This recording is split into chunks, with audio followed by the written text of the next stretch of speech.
Shalom saudara-saudara yang terkasih dalam Tuhan Yesus Kristus, selamat pagi. Renungan kita pada hari ini diambil dari 2 Raja-Raja pasal yang ke-6 ayat 8 sampai yang ke-23. Judul renungan kita pada hari ini adalah Senjata Kasih. Pada sejarah kerajaan Singosari dikisahkan Ken Arok membunuh Tunggul Ametung, seorang Akuwu saat itu, lalu mengambilkan Dedes, istri Tunggul Ametung, dan menikahinya. Bertahun-tahun kemudian, Anusapati, putra Tunggul Ametung, dan Ken Dedes memerintahkan pembantunya untuk membunuh Ken Arok. Demi membalas dendam ayahnya, Toh Jaya, putra Ken Arok dan selirnya yaitu Ken Umang membunuh Anusapati. Seperti itulah lingkaran dendam yang menguasai kehidupan keluarga kerajaan. Menghadapi sejumlah besar tentara serta beserta kuda dan kereta yang siap menyerang, siapa tak merasa gentar? Karena itulah bujang Elisa mengatakan, celaka tuanku, ayat 15. Faktanya bangsa Israel adalah bangsa yang dilindungi Tuhan. Oleh roh Allah, Elisa menuntun tentara itu sampai ke tengah-tengah Samaria. Mengetahui situasi sulit setelah berbalik, bertanyalah Raja Israel pada Elisa, kubunuhkah mereka Bapak? Tetapi bukannya menyetujui rencana emas tersebut, Elisa malah menggantinya dengan sebuah rencana tidak lazim, yaitu menyuruh mengindahkan makanan dan minuman di depan mereka. Luar biasanya, sejak rencana yang tak lazim itu dijalankan, tidak ada lagi gerombolan-gerombolan Aram yang memasuki negeri Israel. Seandainya waktu itu Raja Israel membunuh tentara Aram, tentu suatu hari nanti mereka pasti akan menyerang kembali dengan sejumlah tentara yang lebih besar. Demikian rantai perselisihan tak akan terputus bila kita membalas kejahatan dengan kejahatan. Satu-satunya senjata untuk memutus rantai perselisihan tersebut adalah kasih. Saat ini sudahkah kita membekali diri dengan senjata kasih? Tidak ada senjata yang ampuh untuk memutuskan rantai perselisihan dan dendam selain daripada senjata kasih. Apakah cara yang soft memang tidak bisa menyelesaikan permasalahan yang ada di dunia yang mengagungkan kekuatan dan kekerasan? Oke, mari kita lihat. 2 Raja-Raja pasal yang ke-6 ayat 8 sampai 23. Raja negeri Aram sedang berperang melawan Israel. Dia berunding dengan pegawai-pegawainya lalu katanya, ke tempat ini dan itu haruslah kamu turun menghadang. Tetapi abdi Allah menyuruh orang kepada Raja Israel mengatakan, awas jangan lewat dari tempat itu sebab orang Aram sudah turun menghadang ke sana. Sebab itu Raja Israel menyuruh orang-orang ke tempat yang disebutkan abdi Allah kepadanya. Demikianlah Elisa memperingatkan kepadanya supaya berawas-awas di sana, bukan sekali dua kali saja. Lalu mengamuklah hati Raja Aram tentang hal itu. Maka dipanggilnyalah pegawai-pegawainya, katanya kepada mereka, tidakkah dapat kamu memberitahukan kepadaku siapa dari kita memihak Raja Israel? Tapi berkatalah salah seorang pegawainya, tidak tuanku Raja, melainkan Elisa, nabi yang di Israel, dialah yang memberitahukan kepada Raja Israel tentang perkataan yang diucapkan oleh tuanku di kamar tidurmu. Berkatalah Raja, pergilah melihat di mana dia supaya aku menyuruh orang menangkap dia. Lalu diberitahukanlah kepada dia ada di Dotan. Maka dikirimnyalah di sana kuda serta kereta dan tentara yang besar, sampailah mereka pada waktu malam, lalu mengepung kota itu.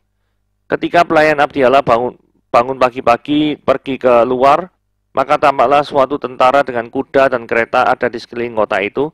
Lalu berkata bujangnya itu kepadanya, celaka tuanku, apakah yang akan kita berbuat? Jawabnya, jangan takut, sebab lebih banyak yang menyertai kita daripada yang menyertai mereka.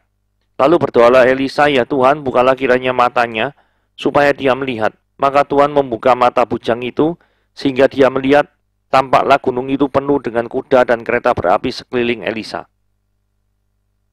Ketika orang-orang Aram itu turun mendatangi dia, berdoalah Elisa pada Tuhan. Butakanlah kiranya mata orang-orang ini.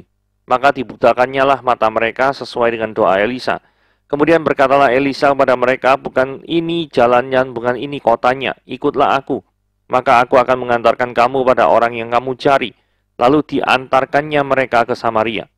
Segera sesudah mereka sampai ke Samaria, berkatalah Elisa, ya Tuhan, bukalah mata orang ini supaya mereka melihat. Lalu Tuhan membuka mata mereka dan mereka melihat dan heran. Mereka ada di tengah-tengah Samaria. Lalu bertanyalah Raja Israel pada Elisa, tak kala melihat mereka, kubunuhkah mereka Bapak?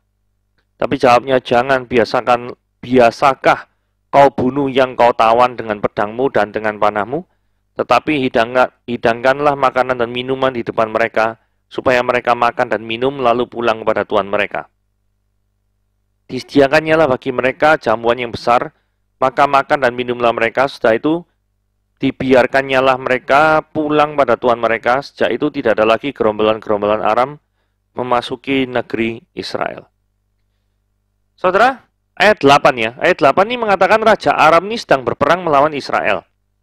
Terus kemudian dia sedang merencanakan suatu rencana, yaitu untuk menghabisi bangsa Israel. Jadi konteksnya ini adalah Aram versus Israel. Raja bangsa Aram sudah memiliki strategi jitu untuk memenangkan peperangan melawan Israel.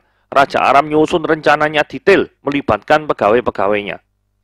Bahkan di tempat-tempat di mana bahkan tempat ini harus menyerang, tempat ini menarik diri dari serangan. Wah, itu pokoknya detail sekali lah. Nah, aplikasi dari ayat 8 ini apa? Aplikasi gini ya, kalau kita memposisikan diri sebagai bangsa Israel, maka kita lihat, ada banyak orang yang tidak senang dengan diri kita. Mungkin juga mereka melakukan hal yang sama seperti Raja Aram, yaitu membuat rencana-rencana yang mau menyelakakan daripada diri kita. Bahkan bukan hanya sekedar rencana, tapi rencana detail. Kapan waktunya untuk menjatuhkan Anda, dengan cara seperti apa, dengan menggunakan siapa, dengan media apa yang mau digunakan untuk menghancurkan Anda. Mungkin ada orang-orang tertentu yang sedang mengincar saudara saat ini. Terus apa yang harus kita lakukan kalau kita menemui hal yang demikian? Ayat 9. Tetapi abdi Allah itu yang dimaksud ayat 9 itu Elisa ya maksudnya ya. Elisa itu menyuruh orang, dalam hal ini kemungkinan Gehazi, karena itu adalah bujangnya. Jadi Elisa menyuruh Gehazi pada Raja Israel, itu sebagai juru bicaranya. Awas, jangan lewat tempat ini, sebab orang Aram sudah turun menghadang ke sana. Jadi isi pembicaraan Gehazi dan Raja Israel adalah rencana kecelakaan atau siasat bangsa Aram terhadap bangsa Israel. Jadi bocor semua ya. Sebagai tindak lanjutnya, Raja Israel itu mentaati apa yang dikatakan oleh Gehazi ini. Sehingga pasukan Israel terselamatkan dari malapetaka yang sangat dahsyat. Permasalahannya, kejadian ini tidak cuma sekali. Kalau sekali mungkin kebetulan ya. Jadi suatu rencananya ketebak. Ini berulang kali Israel diselamatkan daripada strategi Aram. Jadi aplikasinya, Tuhan tidak kekurangan cara ya untuk menjaga kehidupan anak-anaknya. Dia akan menjaga dengan cara yang tidak pernah dipikirkan oleh kita. Terkadang bisa melalui cara yang natural, terkadang bisa melalui cara-cara yang supranatural, seperti yang lagi kita baca. Nah, apa jadinya ketika musuh itu melihat fenomena yang terjadi? Kok bangsa Israel selamat terus ya? Lalu mengamuklah hati Raja Aram tentang hal itu, yang selamat terus ya. Maka dipanggil pegawai-pegawainya, memang diantara kita tuh ada yang pengkhianat. Ya toh? Jadi Raja Aram ini sampai curiga ya, pasti ada pengkhianat, tak mungkin kok rencananya bocor. Nah, badan intelijen Aram langsung gerak cepat untuk menghadapi situasi tersebut. Mereka langsung ngomong ya, Israel itu menggunakan kekuatan supernatural. Jadi jangan sampai raja tanya, nih badan intelijen Aram tidak bisa jawab, repot.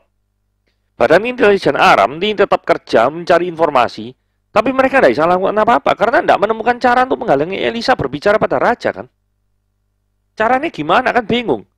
Aplikasinya ketika Tuhan menolong kehidupan kita secara ajaib, maka pihak musuh itu hanya bisa menyaksikan tanpa bisa bersyukur, bahkan jengkel.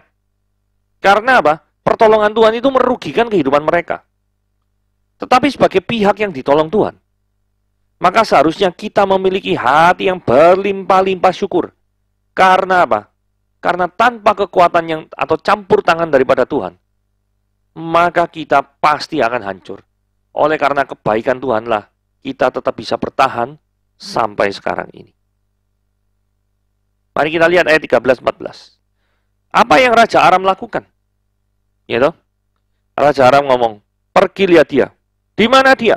Aku nyuruh orang untuk nangkep dia. Wah, ini ya. Terus badan intelijen Aram berkata, dia ada di Dotan. Langsung. Kirim kuda, kereta, tentara, langsung ya. Jadi raja ini sampai membentuk pasukan khusus karena dia sudah merasa sangat dirugikan dengan orang yang namanya Elisa nih. Saudara, untuk nangkap satu orang ini mau sampai kayak mau perang antara bangsa lawan bangsa.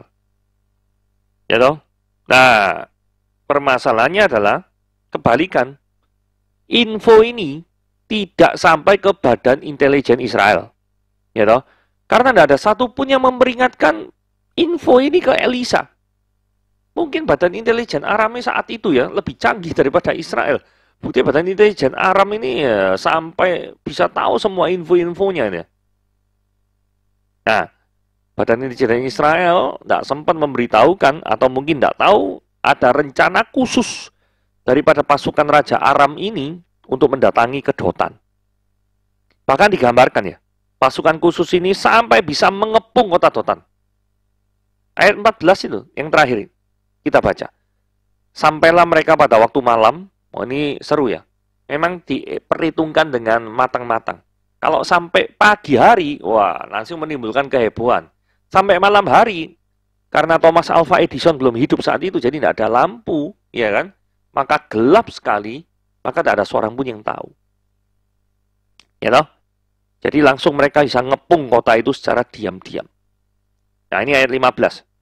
Ketika pelayan abdi Allah itu bangun pagi-pagi, Gehazi ini, pergi keluar, maka tampaklah tentara dengan kuda dan kereta di sekeliling kota itu dan berkata, celaka tuanku, apa yang kita perbuat ini? Oh iya, pagi-pagi lihat, malam kan nggak kelihatan tadi. Pagi-pagi lihat, wih, langsung dikelilingi tentara-tentara Aram. Ngeri loh. Coba bayangkan kalau Anda jadi pelayan abdi Allah itu, pasti ngeri lah. Nah, ini kita lihat ya. Ketika kita tuh mau berbuat benar ya, maka konsekuensi dari tindakan benar tersebut, kita tuh bisa dibenci oleh orang lain.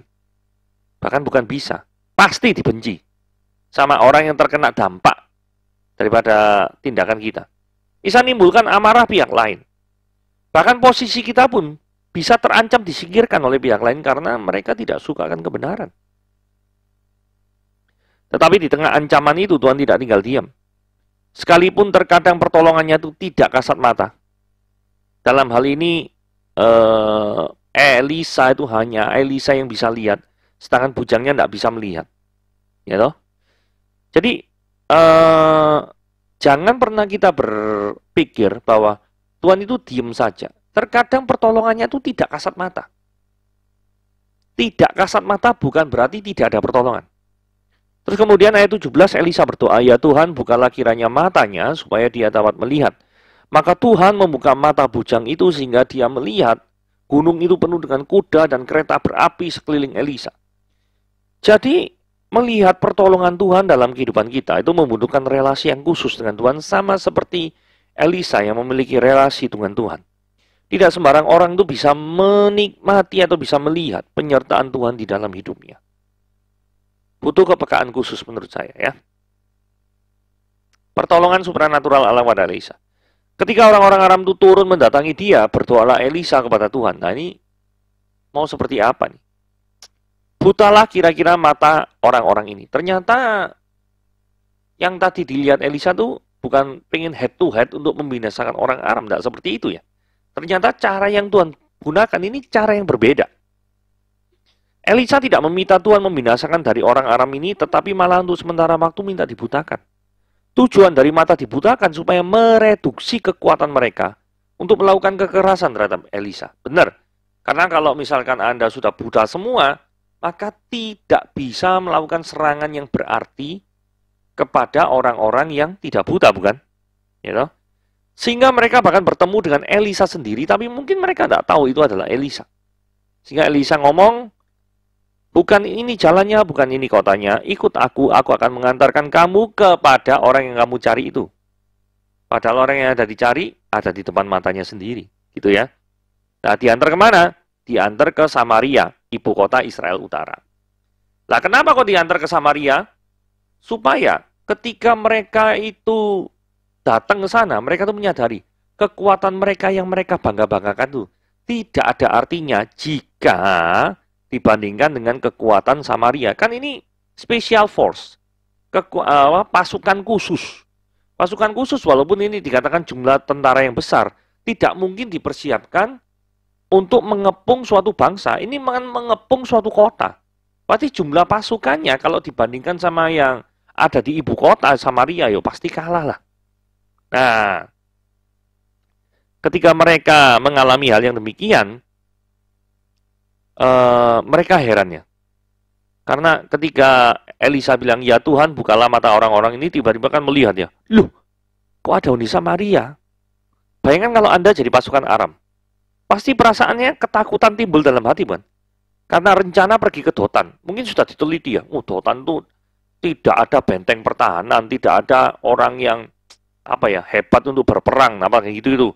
Jadi menurunkannya pasukannya itu tujuannya untuk ke Dotan, bukan untuk ke Samaria. Lah kok ini jadi ke Samaria? Nah kalau misalkan ini disuruh perang, kan sama saja mau cari mati nih. Pasukan yang ada di Dotan tidak siap untuk berperang melawan orang Samaria. Terus kemudian secara natural Raja Israel ini berkata sama Elisa, mau ku bunuh? Nah, kalau kita lihat ya, Raja Israel ini masih menghargai Nabi Tuhan Elisa. Karena sebelum membunuh pun, Raja ini tanya dulu ya, keputusan itu tepat atau enggak untuk membunuh orang-orang ini. Jadi di sini kita lihat bahwa sekalipun statusnya sebagai pemegang kekuasaan tertinggi di Israel, Raja Israel tidak berbuat semena-mena dalam pengertian melakukan pembunuhan tanpa tanya dulu terhadap Nabi Allah. Mereka tidak. Dia tidak melakukan hal yang seperti itu. Karena kalau misalkan dia itu sembrono bertindak, maka yang terjadi adalah kehancuran itu dekat dengan hidupnya. Selama dia bertanya kepada abdi Allah, maka hidupnya itu aman. 22-23. Elisa jawab, jangan dibunuh, tapi kasih makan. Ini luar biasa ya. Tidak usah bunuh tapi kasih makan. Tapi ini jamuan besar ini luar biasa loh. Dan puji Tuhan mereka mau makan ya orang Aram. Kan bisa saja orang Aram nolak makan karena takut diracun kan. Tapi enggak. Mereka tetap mau makan, pulang, sehat, enggak ada gejala apapun yang sakit. Sehingga gerombolan Aram ini tidak lagi memasuki negara Israel. Ternyata cara yang soft ini efektif juga ya. Sampai membuat gerombolan Aram itu tidak memasuki negeri Israel. Jadi tidak semua tawanan, dalam hal ini orang-orang Aram itu, harus diselesaikan dengan cara dibunuh. Karena jikalau itu terjadi, pembunuhan itu, maka semakin timbul kebencian dan kaum Aram pasti tidak terima. Dan yang tak terima itu pasti lebih lagi mau masuk ke wilayah Israel. Dan nanti tidak karu-karuan, pasti tambah pasukan yang lebih besar, yang lebih jahat, yang lebih dahsyat persenjatanya. Israel tambah semakin kesulitan. Tapi setidaknya golongan ini itu tidak lagi masuk ke wilayah Israel. Jadi kasih memang menutupi segala sesuatu. Tuhan Yesus memberkati.